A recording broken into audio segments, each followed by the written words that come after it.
이태원 참사 국정조사 기간 연장, 내일 국회 본회의에서 처리될 것이라는 전망이 나오고 있습니다.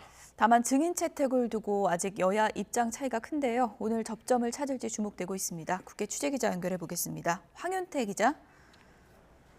네, 국회입니다. 네, 이태원 참사 국정조사 기간이 이제 이틀 남았는데요. 여야 원내대표가 오늘 만나는 건가요? 그렇습니다. 여야 원내대표는 오전 회동을 갖고 이태원 참사 국정조사 기간 연장에 대해 논의할 것으로 보입니다. 여야는 열흘 내외의 기간 연장을 포함해 유가족과 생존자들의 3차 청문회장 방문과 재발방지 공청회 개최에 대해선 공감한 것으로 전해졌습니다.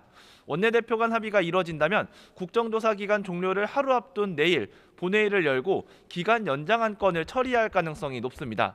유가족들도 국회를 방문해 지금까지 있었던 국정조사를 평가하고 충실한 국정조사를 위해 기간 연장과 본회의 처리를 촉구하는 기자회견을 열 계획입니다. 하지만 합의가 불발될 가능성도 여전히 남아 있습니다. 국민의힘 주호영 원내대표는 오늘 닥터카 논란에 휘말린 민주당 신현영 의원이나 명지병원 관계자를 3차 청문회 증인으로 세워야 한다고 주장했습니다. 민주당도 공지를 통해 기간과 3차 청문회 증인 채택 문제에서 난항을 겪고 있는 미합의 상태라면서 양당 원내대표 간 이야기가 더 필요한 상황이라고 밝혔습니다. 네, 조금 전 저희가 국방부 취재기자한테 들었는데 오늘 국정원이 국회에 북한 최근 도발에 대한 동향을 보고한다면서요? 네, 국회 정보위원회는 오늘 오후 국회에서 전체 회의를 열고 국가정보원의 현안 보고를 받습니다.